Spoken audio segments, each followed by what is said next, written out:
All right, before we get started, a major announcement. I am doing a book giveaway. So my good homegirl, Jackie Cummins-Koski, wrote a Fire for Dummies book. Major accomplishment, major shout outs to her.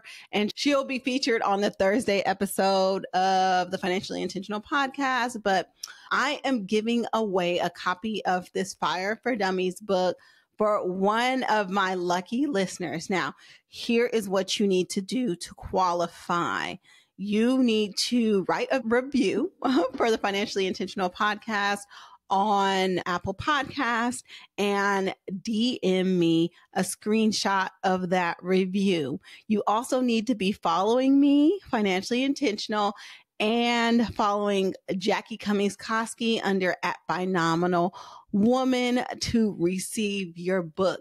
The first person that does that will receive the book. Now, you have to live in the U.S. because international shipping fees are no joke. So this is limited to people in the U.S. Again, in order to win this Fire for Dummies book, which maybe in the last page might have a mention of your girl in there, please leave a review for the Financially Intentional podcast on Apple Podcast. Send me a screenshot of that podcast via DMs at Financially Intentional on Instagram.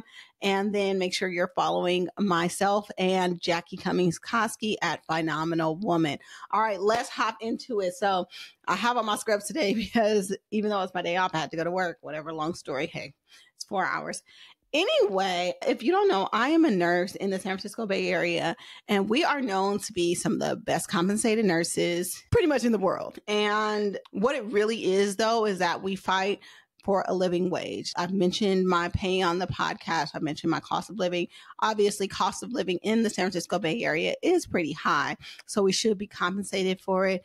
But nurses should be able to purchase a house and have a decent living, make a living wage where they work. And so we fight really hard for that. But it's not just about pay. Recently, we just negotiated our new contract, even though we've been out of contract actually since last July. We finally reached an agreement and voted on a new contract at the main hospital that I work with. And I'm just going to break down some of the benefits that we got. And so you can understand it's not just about pay. It's about making sure that we have safe patient care and making sure that our health is protected in general. So I just want to talk about what it means to me to be a union nurse. So 3 things that really stand out is being able to have a living wage, my guaranteed breaks. If I don't get breaks, I get a penalty pay, but I would take my breaks over that anytime. And the thing about working nights is it does cause a lot of wear and tear on your body, and I am not naive to that. I make sure that I take my breaks and I sleep during my breaks. I don't play around with my breaks. And then we have safe patient ratios. In labor and delivery, we're typically 1-to-1 most of the time, sometimes 1-to-2, but we don't play around with the ratios. And as a union nurse, I've experienced all of those things and numerous benefits that has positively impacted my career and being. Part of being a union nurse has allowed me to benefit from one of the highest salaries in the country. Again, this has given me a greater sense of financial stability and security, allowing me to focus on providing the best possible care to my patients. The union has provided me with job security, knowing that my union contract protects my job and prioritizes seniority has given me peace of mind and allowed me to focus on my work without worrying about job security. Being part of a union has also allowed me to engage in collective bargaining, just like this contract I'm talking about, ensuring that my concerns and needs are heard and addressed. Being a part of a union has provided me with access to resources and support, including educational training programs, networking opportunities, and legal resources. These resources have allowed me to improve my skills as a nurse and advance my career, while also providing me with a supportive community with like-minded professionals. The union advocates for nurses on a broader scale, so for like lobbying for laws and policies that protect our rights and improve patient care. Knowing that my union is fighting for me and my patients gives me a sense of pride and purpose in my work as a nurse. All those things are great. Now, are unions flawless? No, I've actually had a union fail me. When I was let go of my job, before I reached out to the union and they did not protect me at all. However, I protected myself and got my own lawyer, but there was a clause in there that was overlooked until too late. But he could have actually sued the union for not representing me through the process or aiding me in meeting and conferring with my manager. So they didn't do any of that, even though I reached out to them several times. So then they are actually liable. But we actually didn't need to go down that path. But just know, if your union does not do what they're contractually obligated to do for you, they can be held liable. And also, even if you're not paying dues to your union, they still have to represent you. They call them freeloaders. I think it's funny. But if you're not paying union dues because it is collective, you are still represented. So that's something to keep in mind. So I just want to read to you some of the things that we were able to get in this new contract. So we're going to get an 11.25 increase over the first 2 months of our contract. So we'll get that by the end of May. Right after ratification, we'll get a 5.5 increase. And then on May 15th, happy birthday to me, we'll get a 5.5% increase. And then in July, we'll get a 5.75% increase. And then we get an across the board pay increase of 22.5% over 4 years of the agreement. And this is in addition to any step increases. For example, for a certain amount of years, I've been there for 13 years. I came in at step 2, and now I'm step 8. At every step, you get a pay increase. So this includes a percentage, an additional percentage onto that step increase. So we're going to get retro pay back to September 2023. Now, I told you that our contract was over in July. Technically, we should have gotten retro pay back to July, but we did put in a strike notice. And when we did that, the hospital used some of the money for the retro pay to pay for the deposit that they put down on the strike nurses, even though we didn't go on strike. So let me just explain that a little bit better. So my hospital that I've worked at is a community hospital, and never in the history of the hospital have they had a strike. So most hospitals have strike insurance, like your bigger hospitals, like your Kaisers, your Sutters. I'm sorry, they have strike insurance, but my hospital didn't have strike insurance. And us striking was a big deal. Us putting in strike notice was a big deal. And we put in a strike notice because we were asking for things that weren't being met, and they were changing our health care and not even raising our salaries to keep up with the rate of inflation. So not only were they making us pay more out of our pocket for health care, they were paying us essentially less because we can keep up with the cost of inflation. And we used to actually be the highest paid hospital in the country. And because we hadn't been getting cost of living increases over the past couple of years, we have fallen way down on that list. And so it brings us, with our pay increases, is helping us get back to one of the top 5 hospitals in the country as far as pay. In addition to our across the board pay increase of 22.5%, our shift differentials are changing. If you work evening shift, you get an extra $7.30 per hour. If you work night shift, you get an extra $11.75 per hour. If you're a charge nurse, your differential goes to $5. And if you're precepting, your differential goes to $4. So that means if you get your base pay is $100 an hour, then you add 11 plus the 5 for being a charge nurse. You see what I'm saying? So it just increases your base pay depending on when you work. We also get weekend pay. If you work Saturday, Sunday, they group them in 2 different sets. You get paid for your weekends. But also the contract also guarantees some patient care, safe staffing, things, protected time for clinical in-service education. So for us, we're getting guaranteed, protected, uninterrupted time, free of patient assignments to complete mandatory classes, electronic study courses, policy reviews, skills days, simulations, and we'll receive up to 2 hours of straight time to complete these in-services outside of their regular shift. So we can do our education as an assignment. So they're saying we have to have that as uninterrupted time because they're putting mandates on us that we have to complete education by a certain time, or then we're going to get disciplinary action. But oftentimes we have full patient loads. So we're trying to squeeze in education between patient care, and it's not really safe. We're also getting some 12 and 8-hour shift protections. There are units that want to transition to 12-hour shifts. We have a mix of people who are working 12-hour shifts and people who are working 8-hour shifts.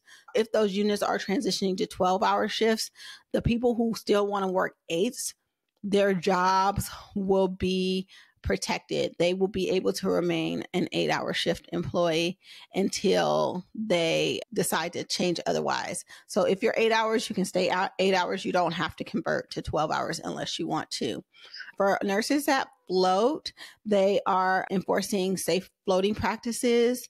So it's just if you float to a unit, you can't be assigned a full patient assignment and then they tell you to go to another unit. So we have nurses that work in the ER, but then will come up to labor and delivery to work postpartum. And if they already had an assignment in the ER, they can't have a full patient assignment in labor and delivery. They would have to be like a break nurse or something.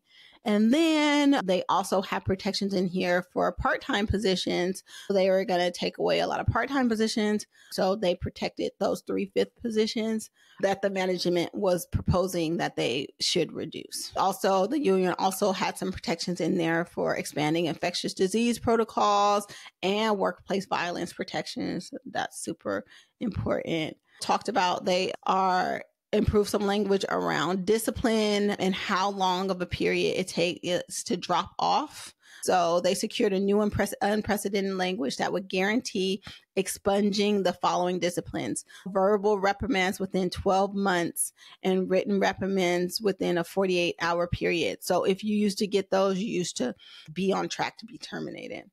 Let's see. They also fought for the right for per diems to also get protected time to use for bereavement leave and not have that count against them as like an occurrence. Or an occurrence is when you get written up for an attendance violation.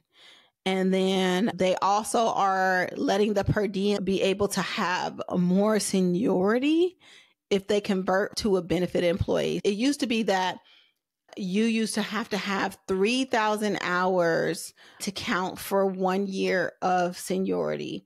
So if you were per diem and you work less than 3 hours, you would not get a full year of credits. If, say, for example, when I first started working there, I was per diem. And as long as I worked 3,000 hours in a year, I could count that as a year of service when I converted into being full time. But if you got less than that, you couldn't count that year. So now they dropped that language from 3,000 hours down to 2,000 hours. So it only takes you 2,000 hours to get a year counted towards your seniority. And that's important for cancellation and all of those things. Now to call in sick, you have to call in a little bit earlier, but that is to protect like people who get canceled, like per diems. If you get canceled, instead of 2 hours before your shift, so if your shift starts at 7, they used to have until 5 o'clock to cancel you. Now they have until 4:30. So you'll have, it's typically for per diems usually have a couple of jobs. If they cancel you early, you can call to your other job and be like, hey, can I come over there and work? And so a lot of per diems were quitting because they would get canceled and then they would be needed at their other job, but it would be too late to go there. So that protects that. Holidays, we get an additional day off from 60 to 90 days, and ensuring nurses get full time off for work, for their full time off for worked holidays. Oh my God. The biggest thing is that we're getting new uniforms at this hospital. They are known for wearing white uniforms. Now, the only reason why I don't wear whites is because I'm a labor and delivery nurse and we do surgery. So we usually wear blues, but the postpartum nurses have to wear white. And it was just supposed to be like a professionalism thing. And now we finally got the right after 100 years to change the uniform color from white to this navy. And we get a one-time $100 stipend. And then we got the kind of downside is that we got a new healthcare plan that's going into effect. July 1st, which we have 2 different tiers of plans to choose from, which changes our compensation. So if we go to the hospital and within the hospital network, typically a lot of that is no deductible, no out of pocket max. But for people like me that live an hour away from the hospital and have little kids, that's not even feasible. Typically, everything that I do falls into tier 2. Like we use Blue Shield. So tier 1 is everything done at the hospital or those places contracted next to the hospital. But my pediatrician is by my house and all that kind of stuff. Like the pharmacy, I don't want to go to the local pharmacy, so I go to the Walgreens. And so all that stuff usually falls under the second tier. So those things have changed and those things are more expensive. So I think for me, I think I'm going to choose a plan that's going to take my nice insurance that I only pay $26 a pay period for my family to like almost $200. So that's a big blow. However, we didn't really have a choice in the matter. So yeah, those are some things that are benefits of being in a union. So you understand what unions are for and how they protect the nurses. And California Nurses Association is a pretty strong union, and we're fighting to get these rights to be transferred throughout the country. And I think with COVID and people seeing how much hospitals can pay, they are demanding to get paid more, at least a living wage. And so if you ever consider working at a union hospital versus not, these are some things to consider. Unions aren't 100% fail-proof, but unions have changed the game for nursing and patient care in California. Yep, that's what's going on. Again, remember, I am doing a giveaway for the Fire for Dummies book, and that is an Apple Podcast review. Screenshot in my DMs. Make sure you're following myself and Jackie Cummings-Koski at Phenomenal Woman. And I'll see you on Thursday's episode where we'll be talking about this book. All right. Peace, y'all.